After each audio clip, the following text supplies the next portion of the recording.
beloved Boss Mike Cervera. Pangulong Bongbong Marcos, oo, makikipagkita na kay Donald Trump. Pasok. Pangulong Bongbong Marcos kay US President Donald Trump para pag-usapan ang magiging ugnayan ng Amerika at Pilipinas. Oh, so eto na yung mga kababayan Eto na yung laging sinasabi ng mga DDS na napahiya daw si Pangulong Bongbong kasi daw si Pangulong Bongbong ay ayaw ni Trump. Alam niyo 'yon, 'di ba? Kinakalat 'yan nila Maharlika. Si Maharlika may pasabi-sabi pa. Lahat ng ebidensya ibibigay ko kay Trump. Natandaan niyo 'yan. So mga kababayan, sinakyan ng mga DDS 'yan. So ngayon, paano ngayon ito mga DDS? Matutuloy na yung pakikipagkita ni Pangulo. Matutuloy na at makikita nyo na yung ayaw ninyo makita na magtatagpo na ang dalawang leader ng bansa, ang leader sa Amerika at leader sa Pilipinas. Marami silang pag-uusapan. Isa na dyan, kung pwede ba akong maging anak ni Trump ng tuluyan. Kaya mga kababayan, abangan natin to. Dahil ako excited na maging ampon ni Trump, Tandaan nyo. Alangan naman kayo, ayaw nyo. Eto na mga kababayan. Yung fake news ng mga DDS, supalpal na mga kababayan.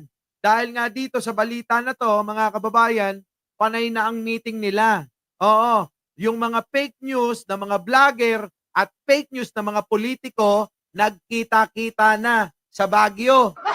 Nagkita na yung fake news na si Magalong, fake news na si Rodriguez, at fake news na mga vlogger nando doon. Tanong ko lang, si Libayang kaya imbitado doon? Yun lang. So yung mga DDS, nando doon na sa Baguio, at nando doon na naman sila at nagpupulong-pulong kung ano na naman yung isusunod nilang propaganda at fake news na ipapalabas nila. Ngayon, mga kababayan, ang tanong kung makakapaglabas pa. Dahil nga bukas, abangan natin na ang mangyayari, mga kababayan, ay iimbestigahan itong mga vlogger na to na binibriefing nila ngayon doon sa Baguio.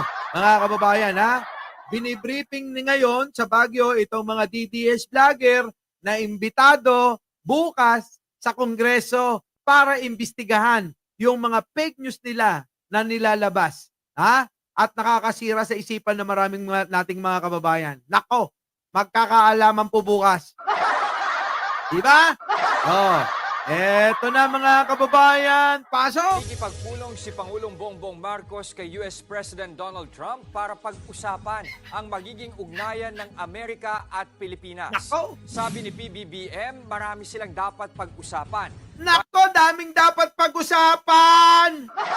Isa ba yan yung kaso ni Kibuloy, mga kababayan? Alam naman natin na si Kibuloy ay wanted sa Amerika.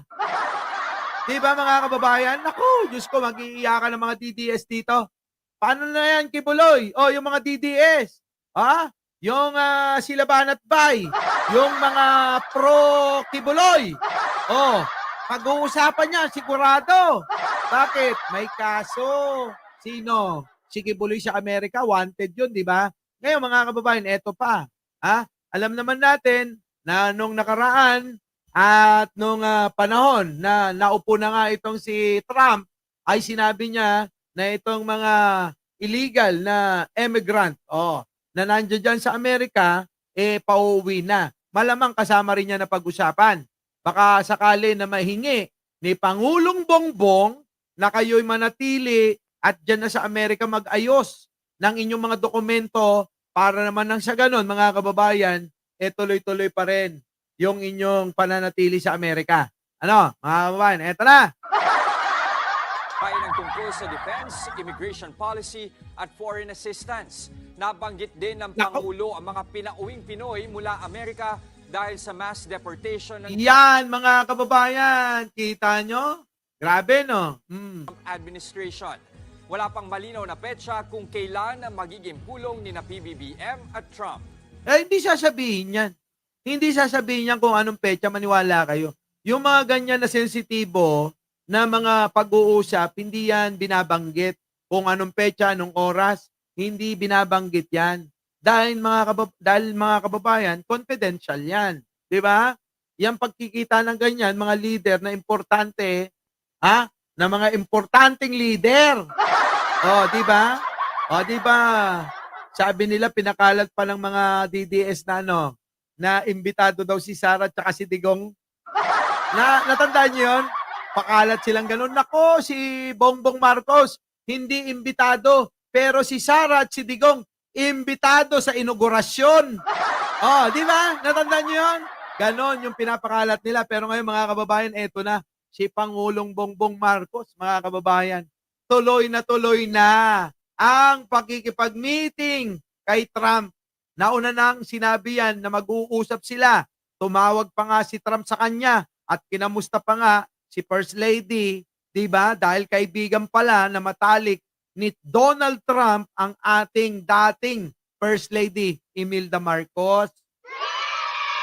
Kita nyo mga kababayan. Pero yung mga DDs, inaangkin nila na kaibigan daw ni Duterte, si Trump. Hindi nila alam, inutu-uto lang ni Trump si Duterte. Talay!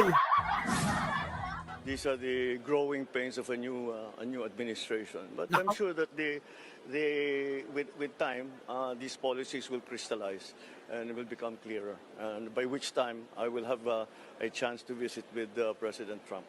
And we can discuss it with a better understanding of what the policies are.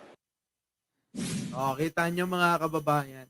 So isa nga dyan yung ating mga kababayan na napauwi at mga nagtatago pa dahil hindi maayos yung dokumento nila sa Amerika.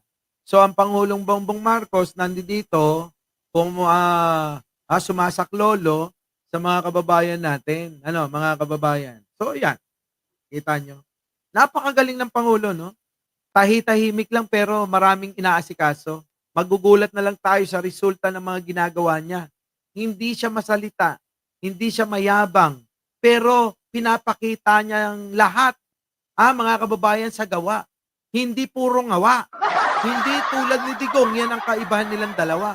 Si Digong, bunganga ng bunganga, pero wala namang nagagawa. Si Pangulong Bongbong Marcos hindi nagsasalita.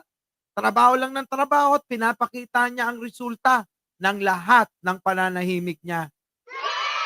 Ibang klase, no, mga kababayan, Boss Mike, yung Trump Tower ngayon, dati pag mamay-ari ng mga Marcoses, kaya malapit, talaga ba?